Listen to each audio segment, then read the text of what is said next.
نہ ہمیں ڈھکوسلے آتے ہیں نہ ہمیں کہانیاں آتی ہیں۔ اگلے دن فیس بک پہ میں نے ایک عالم صاحب کو سنا، خطیب صاحب کو سنا، وہ بڑے عجیب خطیب ہیں، آدھی تقریر بیٹھ کے کرتے ہیں، آدھی کھڑے ہو کے کرتے ہیں، آدھی لیٹ کے کرتے ہیں، کبھی میک لے کر ادھر بھاگتے ہیں، کبھی میک لے کر ادھر بھاگتے ہیں، بڑی عجیب خطابت کرتے ہیں، وہ ملنگ سی ان کی طبیعت ہے۔ وہ فرمانے لگے اگر اسی جہنم میں چلے بھی گئے نا تو ساڈے پیر جہنم دے وچ وڑ جاسن، پیر جہنم دے ساڈے پیرا نہیں بڑھنا، پیر جہنم دے وچ وڑ جاسن تے کڈ کڈ کے۔ یہ ڈھکوسلے ہیں میاں، یہ کہانی ہے۔ میں نعت پڑھتا آؤں گا اور نبی پاک کہیں گے اس کا راستہ چھوڑ دو، اے 50,000 روپے لے کے نعت پڑھتا سی۔ میں نعت پڑھتا آؤں گا اور جنت میں چلا جاؤں گا۔ سود کھاتا رہا، رشوت کا کاروبار کرتا رہا، لوگوں کے پلاٹوں پہ قبضہ کرتا رہا، لوگوں کے مکانوں جائیدادوں پہ قبضہ کرتا رہا، کم تولتا رہا۔ میں نعت پڑھتا آؤں گا اور میں جنت میں چلا جاؤں گا۔ شفاعت ہوگی، مسئلہ پکا لو، تمہیں کوئی نہیں بتائے گا، میرے یار کوئی نہیں دسے گا، 1 دوڑی دوڑی تو 2 دوڑی 4، تمہیں کوئی نہیں بتائے گا، پکا لو مسئلہ۔ شفاعت ہونی ہے، بچوں نے کرنی ہے، علماء نے کرنی ہے، انبیاء نے کرنی ہے۔ سب سے بڑی شفاعت امام الانبیاء نے کرنی ہے۔ کب کرنی ہے؟ جب کس نے اجازت دینی ہے؟ شفاعت کبریٰ، بڑی شفاعت۔ یہ کیسے ہونی ہے؟ 50,000 سال کا دن ہے، لوگ کھڑے کھڑے کھڑے کھڑے، پینے کے لیے پانی نہیں، کوئی درخت نہیں، کوئی سایہ نہیں، کھڑے ہیں، کوئی رسید دینے والا نہیں، پوچھ پریت کوئی نہیں، میاں کون ہو، کیوں کھلوتے ہو، کچھ بھی نہیں ہو رہا ہے۔ اچانک رب ہر بندے کے دل میں ڈالے گا، ہر بندے کے دل میں ڈالے گا، کوئی بندہ ڈھونڈو جیڑا اللہ نال گل کرے، حساب کتاب بعد وچ بھی تے شروع کرنا سو، ذرا اس سختی سے تو نجات ملے۔ کوئی بندہ ڈھونڈو، کون ہو؟ پھر اللہ ان کے دل میں ڈالے گا تمہارا بابا آدم نہیں ہے، تم سب کا بابا ہے، مسجود ملائک ہے، نسل انسانی کا پہلا فرد ہے، اس کو کہو نا ساری خلقت حضرت آدم کے دروازے پر اللہ سے بات کرنی ہے، حساب کتاب بعد میں بھی شروع کرنا ہے۔ ذرا کیوں بھائی؟ بخشوانا ہے۔ حضرت آدم کو وہ کیا کہہ رہے ہیں؟ سن بخشوال ہے، کیا کہہ رہے ہیں؟ ہمیں بخشوا، ہمیں جنت لے کے دے، اتنی سی بات، حساب کتاب جلدی شروع ہو جائے۔ حضرت آدم جواب میں کہتے ہیں لست لہا، لست لہا اے تو نوحن۔ ایک دفعہ سارے کہو یار لست لہا، زور سے کہو۔ یہ میں ویسے نہیں کلوا رہا ہوں، آخر میں آؤں گا تو بڑا لطف آ جائے، بڑا مزہ آئے گا، لیکن شروع میں کہ لست لہا، میرا یہ منصب نہیں، میری یہ پوزیشن نہیں، میری یہ مجال نہیں، اے تو نوحن، کس کے پاس چلے جاؤ؟ خلقت کہے گی آپ ابو البشر ہیں، مسجود ملائک ہیں، اتنی بات کہنے کی جرت نہیں۔ سنو جواب حضرت آدم کا، بندے عالمی حدیث سے پیش کر رہا ہے، یہ کوئی قصے کہانیاں نہیں ہیں۔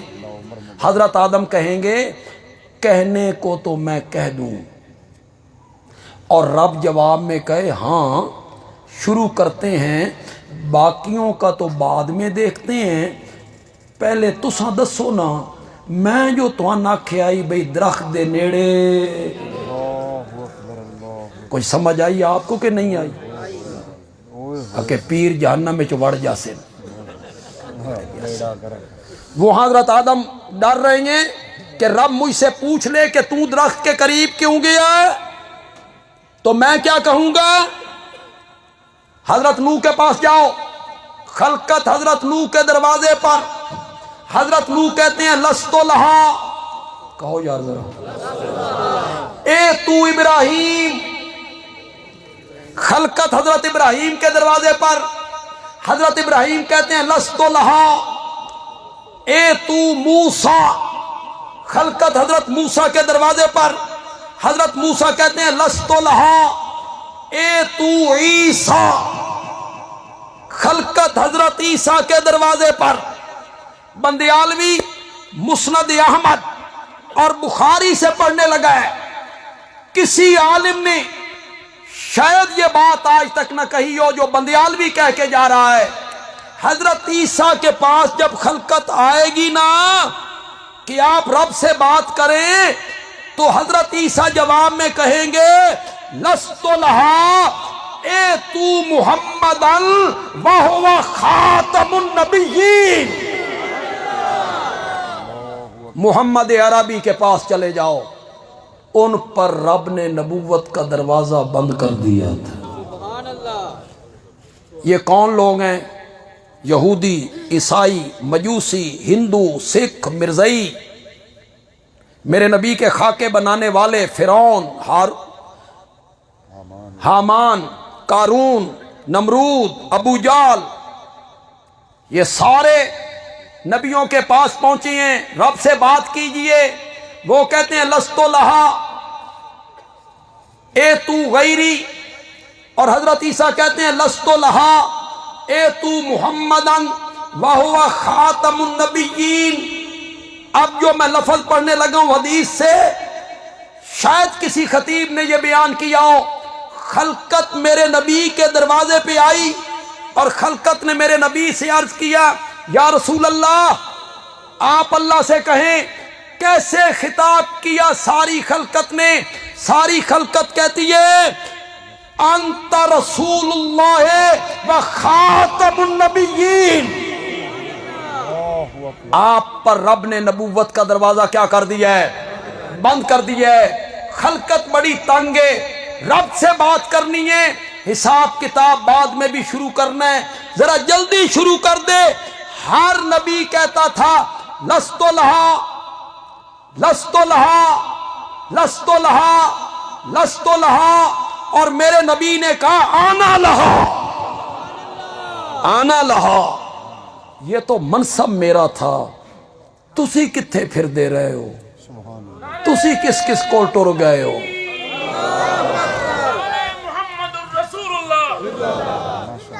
اگر آپ توجہ کریں، میں پڑھے لکھے لوگوں میں بیٹھا ہوں، اگر آپ میری بات کو توجہ سے سنیں گے آپ کو میں مسئلہ شفاعت چٹکی میں سمجھا دوں، جو چٹکی میں سمجھ نہ آئے نہ تو ان مسئلہ شفاعت تے پیسے واپس،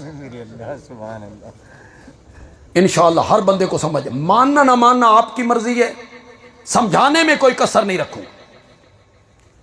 میرے نبی آئے مقام محمود پر خلقت کی شفاعت کرنے، اللہ کے عرش کے پائے کو پکڑا، سر سجدے میں رکھ دیا، قرآن نے اس کو ذکر کیا اقم الصلاۃ لدلوک الشمس الی غسق اللیل وقرآن الفجر ان قرآن الفجر کان مشہودا ومن اللیل فتہجد بہ نافلۃ لک عسیٰ ان یبعثک ربک مقاما محمودا، عسیٰ ان یبعثک ربک مقاما محمودا۔ کروں ترجمہ؟ ذرا زندگی دا ثبوت دو تو پھر میں ترجمہ کراں، ذرا زندگی دا ثبوت دو میں ترجمہ کراں۔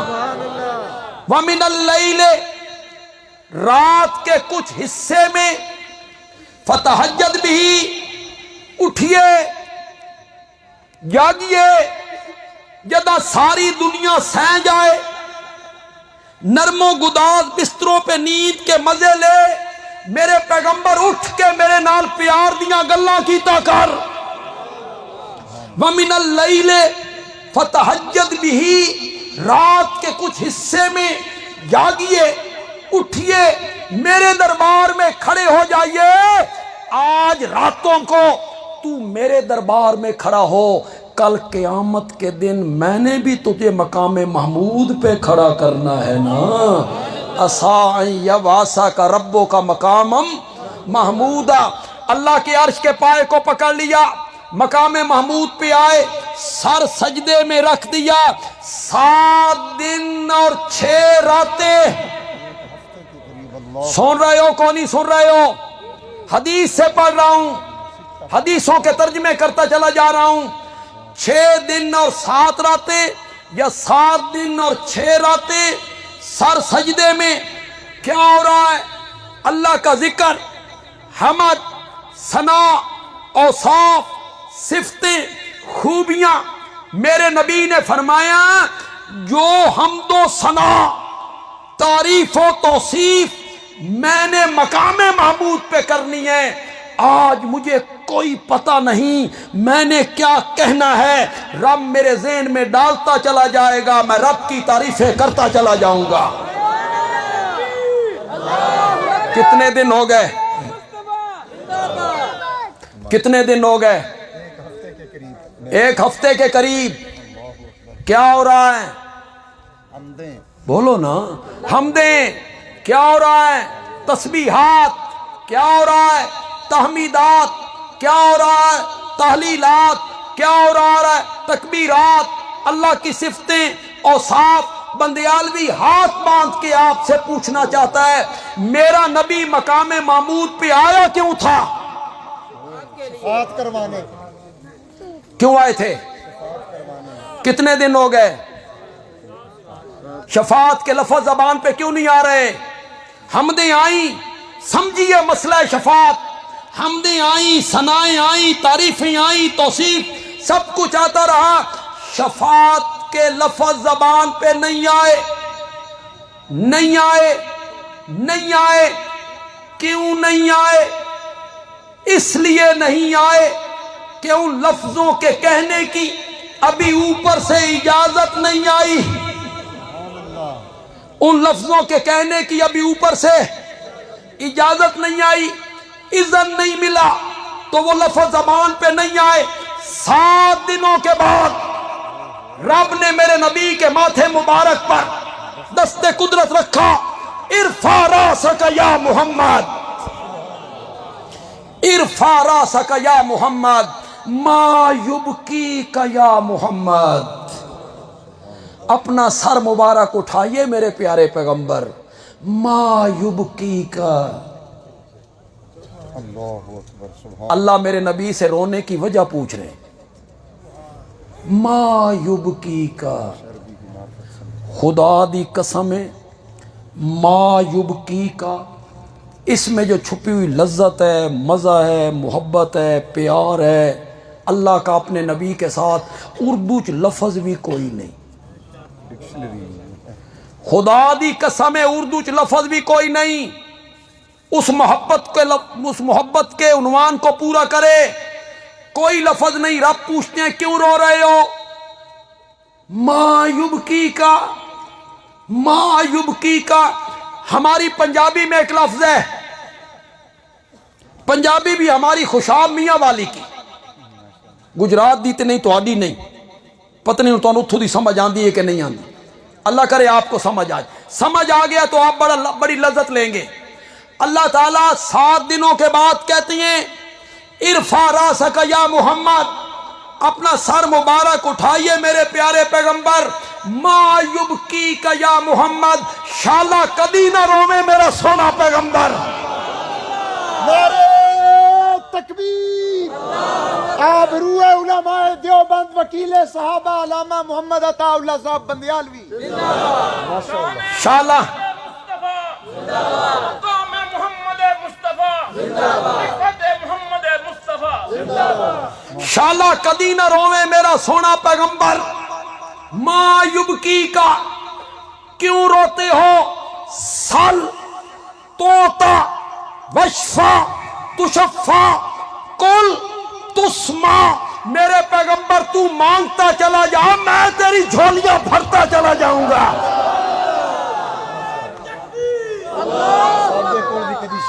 اب کیا مل گئی؟ اجازت۔ شاباش شاباش، اب کیا مل گئی؟ سل سل، مانگ میرے پیغمبر، توتا تجھے دیا جائے گا، کل بول میرے پیغمبر، تسما تیرے بول سنے جائیں گے، وشفا شفاعت کر میرے پیغمبر، تشفا تیری شفاعت قبول کی جائے گی۔ اب شفاعت کی اجازت ملی، اب میرے نبی نے شفاعت کے لیے لب کھولے۔ مولا خلقت بڑی تنگے، حساب کتاب بعد شروع کرنی، ذرا پہلے شروع کر دے۔ میرے نبی نے شفاعت کے لب ہلائے اور رب نے میری نبی کی شفاعت کو قبول کر لیا ہے۔ میرے نبی نے فرمایا تھا، انا اول شافع یوم القیامہ وانا اول مشفع یوم القیامہ، قیامت کے دن سب سے پہلے شفاعت کے لیے لب میں نے کھولنے ہیں اور سب سے پہلے میری شفاعت قبول ہوگی۔ سبحان اللہ۔ اب کیا مل گئی؟ میرے نبی نے شفاعت کی، اللہ کرسی عدالت پہ آ گئے، اللہ کرسی عدالت پہ آ گئے۔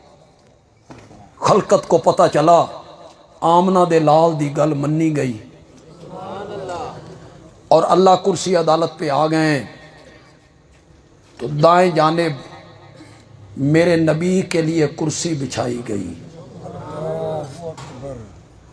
اور جتنے لوگ میدان معاشر میں ہیں، شاید کسی نے یہ بات نہ کہی ہو، بندیالوی کہہ کے جا رہا ہے، جتنی خلقت میدان معاشر میں ہے، ہندو، سکھ، یہودی، عیسائی، مجوسی، مشرکین مکہ، منافق، فرعون، قارون، حامان، جتنی خلقت میدان معاشر میں ہے، ساری خلقت میرے نبی کے نام کے گیت گانے لگے گی۔ ہر زبان پہ ایک لفظ آئے گا، واہ محمد واہ، تیرا جواب ہی کوئی نہیں، واہ محمد واہ، تیری مثال ہی کوئی۔ یہ ہے شفاعت کبریٰ۔ اس کے بعد میرے نبی نے کرنی ہے شفاعت صغریٰ۔ وہ کس کے لیے؟ امت کے گناہگاروں کے لیے، امت کے گناہگاروں کے لیے، جنہوں نے شرک نہیں کیا، جنہوں نے صرف شرک نہیں کیا، باقی گناہ ان کے ہوتے رہے، امت کے گناہگاروں کے لیے میرے نبی نے شفاعت کرنی ہے۔ صحابہ بیٹھے ہیں، میرے نبی گھر سے نکلے مسکراتے ہوئے۔ میرے نبی پہلے ہی کتنے خوبصورت تھے، مسکراہٹ نے تو پھر 4 چاند لگا دی۔ صحابہ نے کہا یا رسول اللہ آج بڑے خوش ہو۔ آپ نے فرمایا خوش کیوں نہ ہوں، ابھی ابھی جبریل آیا تھا، رب کا پیغام لایا تھا، رب نے کہا میرے نبی سے جا کے کہے 2 باتوں میں سے ایک بات چن لے، جیڑی مرضی ہے چن لے۔ پہلی بات یہ، اگر میرا نبی کہے میں ان کی آدھی امت کو بغیر حساب کتاب کے جنت میں بھیج دیتا ہوں، ایک بات۔ دوسری بات، قیامت کے دن آپ اذن شفاعت لیں، امت کے حق میں شفاعت کریں۔ صحابہ کے ذہن میں بھی وہی بات تھی جو آپ کے ذہن میں آ رہی، آدھی امت بغیر حساب کتاب کے جنت میں۔ بے پتہ نہیں ادھی امت جلال پور جٹاں بھی آ جائے، اسی بھی ٹر جائیے۔ یا رسول اللہ پھر آپ نے دونوں باتوں میں سے کس کو قبول کیا؟ فرمایا فاخترت الشفاعہ، آدھی امت بغیر حساب کتاب کے جنت میں لے جانا، میں نے اس کو قبول نہیں کیا، میں نے شفاعت کو قبول کیا۔ یا رسول اللہ آدھی امت آدھی بغیر حساب کتاب کے جنت میں جا رہی ہے، آپ نے اسے قبول نہیں کیا، شفاعت کو قبول کیا۔ فرمایا مجھے رب کی رحمت پر یقین ہے کہ جب میں نے شفاعت کے لیے لب کھولنے ہیں تو آدھی سے زیادہ امت اپنے ساتھ جنت میں لے کے چلا جائے. نعرہ تکبیر، نعرہ تکبیر، نعرہ تکبیر. کہاں سے ہم نے بات کو شروع کیا اور یار میں نے شفاعت والی بات درمیان میں آ گئی. یہ میں مسئلہ سمجھانا چاہتا تھا. تقریروں میں صرف فضائل نہیں ہونے چاہیے، کچھ عقیدے کی بات بھی ہونی. آپ کو شفاعت کا مسئلہ سمجھ آیا کہ نہیں آیا؟ یہ حال میں نہیں آیا تو رب سمجھائے، میرے بس میں نہیں.